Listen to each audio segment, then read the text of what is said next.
வணக்கம். கல்லூரி நாட்களை பற்றி பேச ஆரம்பித்த உடனேயே நானே மீண்டும் கல்லூரிக்கு போன மாதிரி ஒரு சந்தோஷம் வந்தது.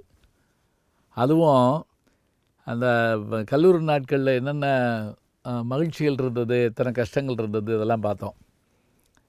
இன்னொரு விஷயத்தை நான் சொல்லாமட்டேன். என்ன அப்படின்னு பார்த்தீங்கன்னா, அப்போ நான் டே ஸ்காலர், அதாவது ட்ரெயினில் போயிட்டு வருவேன். ஆனால் நான் ட்ரெயினில் போயிட்டு வருவேன்னு தான் பேர். பாதி நேரம் ஹாஸ்டலில் தான் இருப்போம். அதுவும் தேர்வு நேரங்களில் வருதுன்னு வச்சுக்கோங்களேன், அதாவது பரீட்சை நேரங்களில் வந்தால் எல்லோரும் ஒன்றா படிக்கிறதுன்னு ஒரு முறை வச்சுருப்போம். நான் முன்னமே சொன்ன மாதிரி எங்கள் அப்பாட்ட போய் எல்லாத்தையும் முதலையும் படித்து வச்சுருக்கிறதுனால எங்கள் கிளாஸ் மாணவர்கள் மட்டும் இல்லை, இந்த பார்ட் 1 தமிழ் படிக்கிறவங்கலாம் என்ன செய்வாங்கன்னா, பரீட்சைக்கு முதல் நாள் ஒரு ரூமில் உட்காந்துக்கிடுவாங்க. நான் படிச்சுட்டு போன விஷயத்தை பூரா என்ன பண்ணுவேன், பூரா ஒரு 2 மணி நேரம் சொல்லுவேன். ஒருத்தன் டீ வாங்கி கொடுப்பான், ஒருத்தன் பண்ருட்டி வாங்கிட்டு வருவான், ஒருத்தன் முறுக்கு வாங்கிட்டு வருவான். விடிய காலத்துக்குள்ளே அந்த ஒரு ரூமில் எல்லாருமா பேசி முடித்து மறுநாள் போய் பரிசு எழுதிட்டு வந்து பலர் என்கிட்ட, பங்காளி நான் பாஸ் பண்ணிட்டேன்,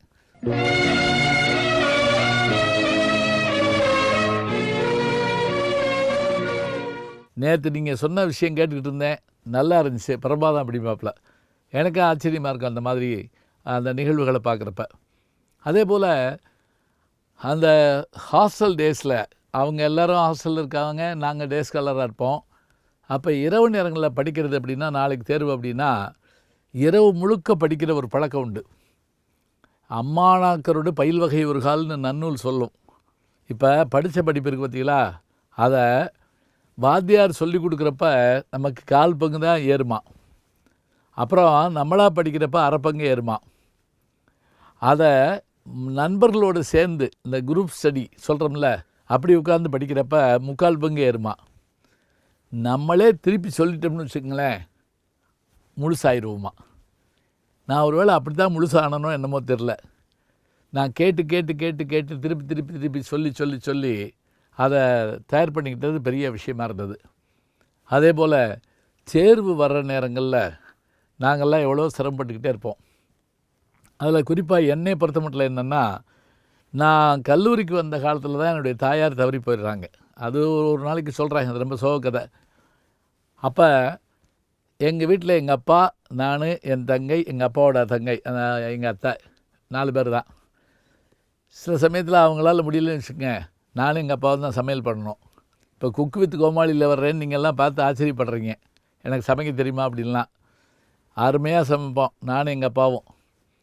அதுவும் எங்கள் தெருவே எல்லா பெண்களும் ஜன்னல் வழியை எட்டி பார்த்துக்கிட்டு இருப்பாங்க. தேங்காய் திருவுறது, சாதம் வடிக்கிறது, அதே மாதிரி குழம்பு வைக்கிறது, எல்லாத்தையும் ரெடி பண்ணி வச்சுட்டு போகிறது, இதெல்லாமே பண்ணிவிட்டு நான் எனக்கு சாப்பாடு எடுத்துகிட்டு போகிறது. இவ்வளோ வேலைகள் எனக்கு பெரிய ஆச்சரியமாக இருக்கும். இது தவிர எங்களுக்கு 2 இடத்துல நிலம் இருந்தது சோழவந்தானில். இந்த 2 பகுதி ஒரு 5 மைலுக்கு அங்கிட்டு நாகமலை பக்கத்தில் ஊத்துக்குழி நாராயணபுரம்னு ஒரு ஊர், அங்கே எங்களுக்கு நிலம் இருந்தது. அங்கே சைக்கிளில் போகணும்.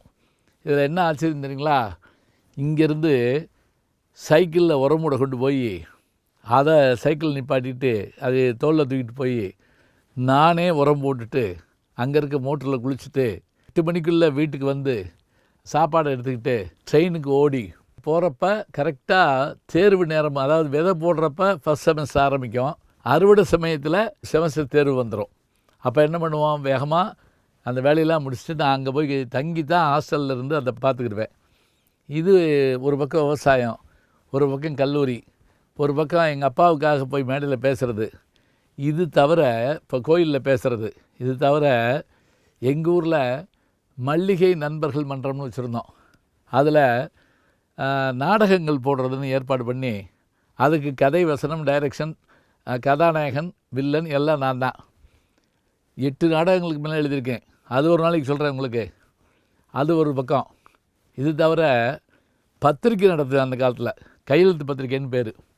கையெழுத்து பத்திரிக்கைன்னா என்ன தெரியுங்களா, ஒரு டீம் உட்காந்து ஆசிரியர், நல்லா கையெழுத்து எழுதக்கூடிய ஒருத்தன், படம் வரையக்கூடிய ஒருத்தன், கவிதை எழுதக்கூடிய ஒருத்தன், இதெல்லாம் காப்பி அடிக்கிறதுக்கு 4 பொம்பளை பிள்ளைய. அந்த காலத்துலலாம் கார்பனில் வச்சு எடுப்பாங்க.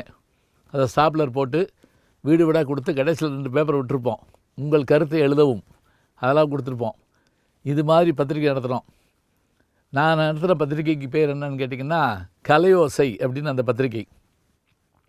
சொன்னால் நம்புறீங்களா என்னமோ, அந்த காலத்தில் சாவின்னு மிகப்பெரிய எழுத்தாளர் விஸ்வநாதன் சாவின்னு ஒரு பத்திரிகை நடத்தினார். மாலன், பாலகுமாரன், சுப்பிரமணிய ராஜு இவங்களெல்லாம் கொண்டு வந்தவர் அவர் தான்.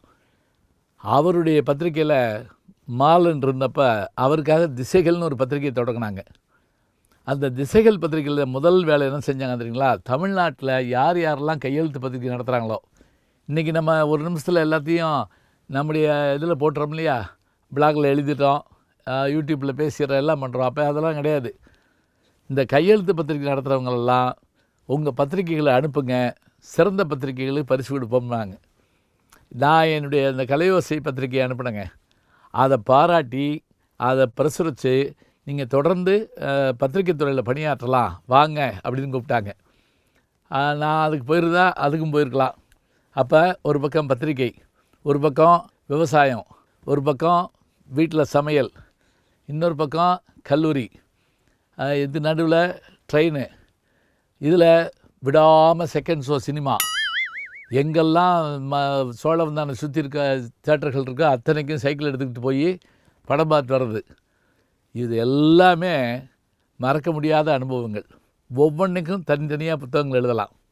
இப்போ நான் இத்தனைக்கும் நடுவில் கல்லூரியில் போய் போட்டிகளில் கலந்துக்கிட்டு பரிசு வாங்கிட்டு வர்றப்ப எங்கள் அப்பா அவ்வளோ சந்தோஷப்படுவார். அப்போ விவசாயம் பற்றி சொல்லணுமா சொல்லுவேன், கோயில்கள் புராண வரலாறு பற்றி சொல்லணுமா அப்பாட்ட கேட்டதை சொல்லுவேன், சமையலில் இந்த இதில் உப்பு இருக்கா இல்லையா சொல்லுவேன்.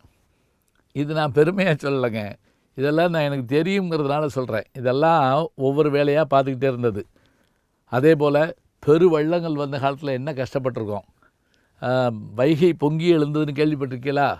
3 நாள் சேர்ந்தா மாதிரிங்க நாங்கள் இருந்த பகுதியை மாத்திரம் தண்ணி சுற்றிக்கிடுச்சு.